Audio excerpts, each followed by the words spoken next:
this period of, like we're talking 2006, 2005, when that happened and we start to see images like this, kind of the decadent, the end of Rome, and then coming up, we've got the flood and, the deluge, the raft.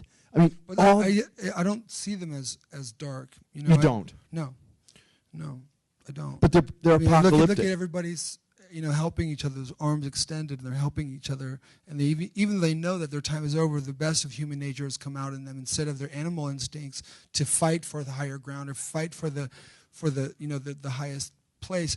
They're helping each other. So this is the optimistic idea of we're all going to go at some point, whether we go together or we go separately. It's inevitable, right? So, I don't think it's dark to talk about that, or to image it. Mm-hmm. Right. That's a nice word. The other thing that intrigued me about this image is that, and you've done this before, you started to mix in just ordinary folks, people you find, and the more beautiful people that you had been involved with. Well, and that mix, I think, is really important.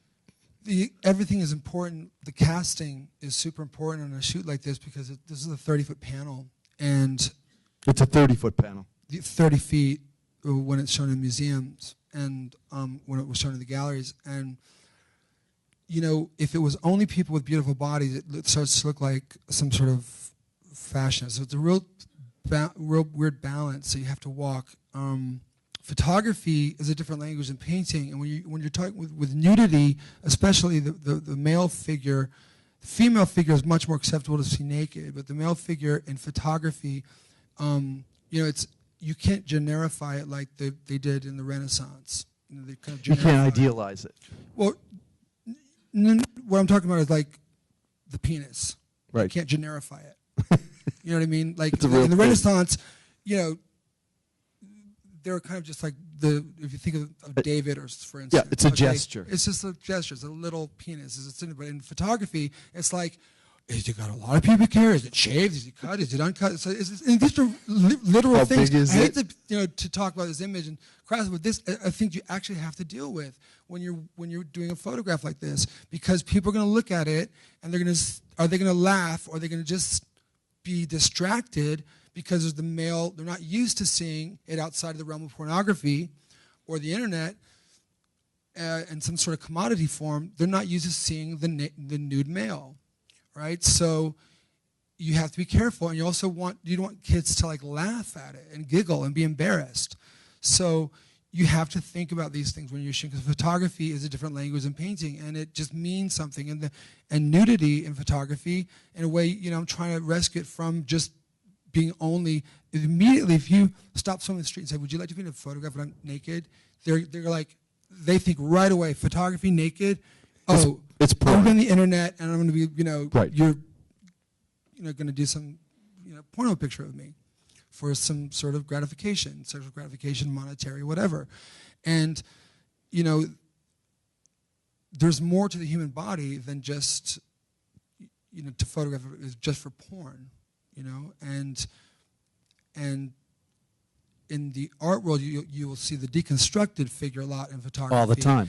But the perfect figure kind of relates us to fashion. So then to balance it with the casting, with kind of normal people and older people, and then the kind of perfect idealized Renaissance type body, that's what I did. And we shot this in 3 pieces. I had to move the camera because otherwise it would have been, broken up to blow it up that big. But this all took place in my studio. We filled it with water, and we actually made a film of it too. But we're going to show a film of another picture. It kind of explains the process, because everyone thinks that it's so much just digital work, and really these scenes took place, and then I documented them. I set them up and cast them, and I work with a lot of people, a lot of set builders and painters, the guy that airbrushed all those clouds, and the people that built the set. We set it in Las Vegas or Sin City.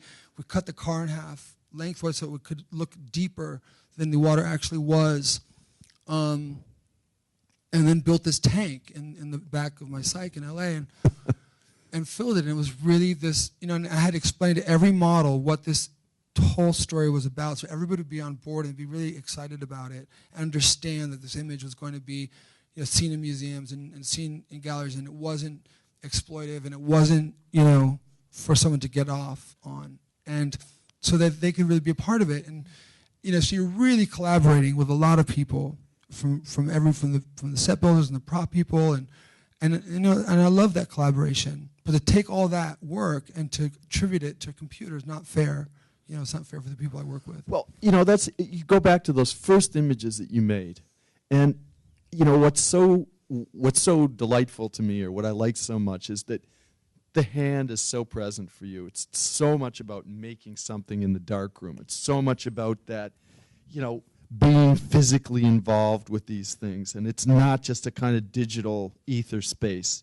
And when we get to this, I think what I like about these images as I look at them now is they're so obviously handmade. They're so obviously constructed. And you see it when you actually, and it's difficult on the screen, but when you actually go and see the pictures and have you know, I like to say have a real experience, like in a museum, is a real experience and not a virtual one. Like seeing artwork on a computer is one thing, but to see it, you know, face to face, see an installation, or see it, there's a real power, and there's a power in the real experience that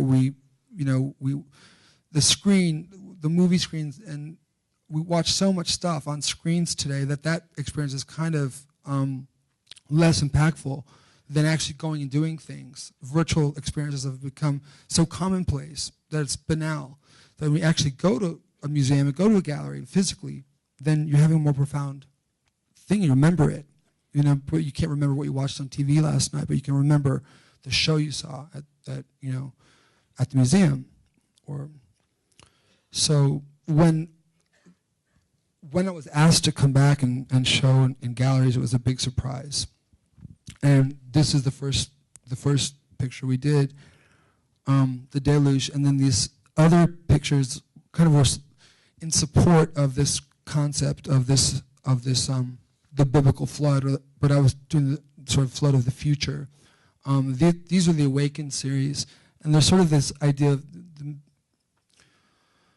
I don't like to, you know, dissect the pictures. I mean, I want to communicate to the audience what I'm feeling through the image. If I have to say what it means, then I guess I've failed. But to me, it's just so clear. You know, my whole point is clarity of translation of an idea, so that I will make that magical connection with a person, and they'll feel something. You know, when they're in front of these images, I want to touch people like music touches people. So these pictures were sort of in the gallery because the deluge was so intense and baroque, and right, you know, it was very dense. I wanted these sort of very simplistic images to be around it. There's kind of another perspective. And sort of that moment between, they're not really necessarily dead or alive. They're kind of in that moment between life and death, and you talk about the light or the tunnel or those kind of things, or the womb, you know, or it could be baptism. Right. It could be a lot of things, or all of the above. It just felt right to do these images and Yeah, have them in the gallery around. Do you think this is like a cleansing image for you? Is this about kind of coming out of the commodity, you know, that whole thing? I mean, for me personally, I mean, where bodies are commodities. I was freed myself. You know, when I quit, I actually didn't know that I'd have a future anywhere. You know, I just thought I'm going to be a farmer now, and I'll farm, and I thought that'll be a nice life. And then I got asked to show in a gallery, and I was, you know, very hesitant at first. Then when I found out it was real, and I thought, oh great, you know, I really want to take more pictures. So I was just really excited to, you know, much more is expected of a picture that's hanging on a gallery wall or in a museum than is expected of a picture in a magazine. Right. So you have to deliver more. And I just feel that instead of throwing away everything I learned in magazines, I wanted to use it and employ all that, the language of all the technique and everything that I learned, you know, all the, you know, collaborations, all those relationships that I made, you know, I wanted to keep. And use everything I learned in magazine, instead of throwing it away and say, well, now I'm an artist, I'm going to do art. Right, I'll start from scratch. It was, you know, wasn't that sort of, you know? Mm-hmm.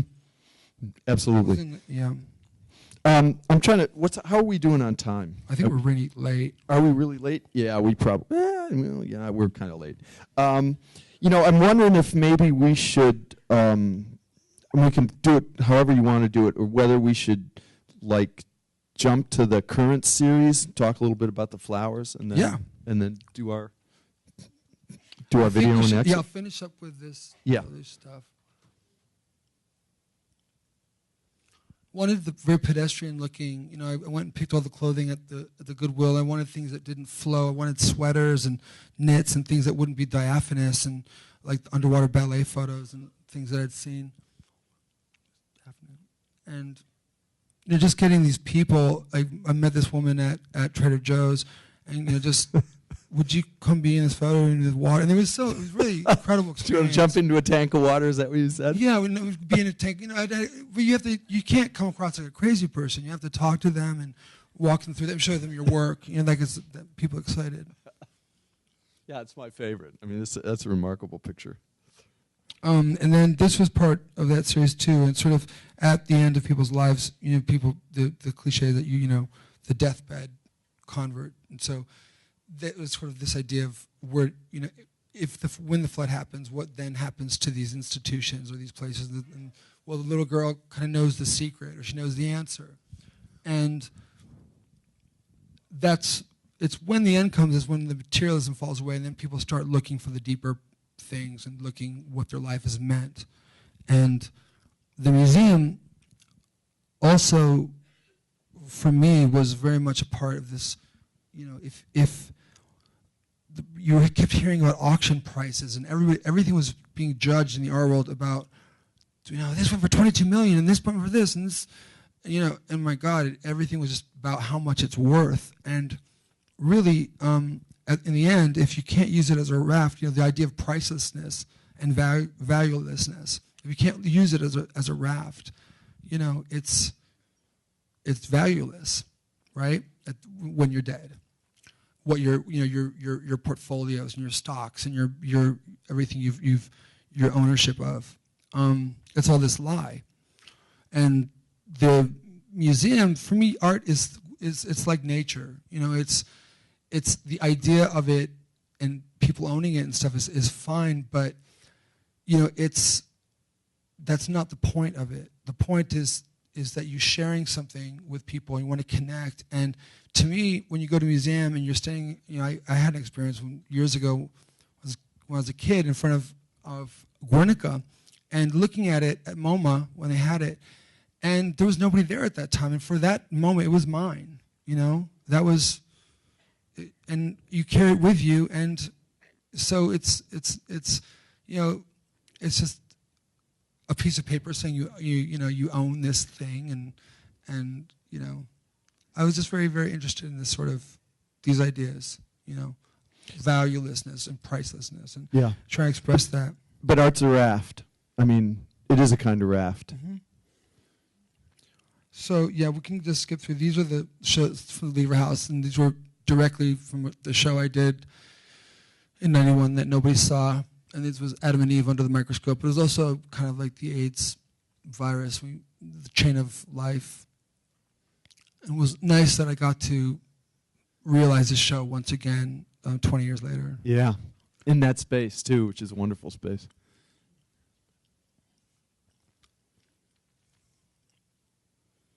And this is the second, after the deluge, this narrative in my mind, the people made a raft. And the comparisons to the raft of Medusa were just really hard to escape because I was doing this large-scale image, but it really wasn't about the raft of Medusa. I tried consciously to make it, the composition, different from the raft of Medusa.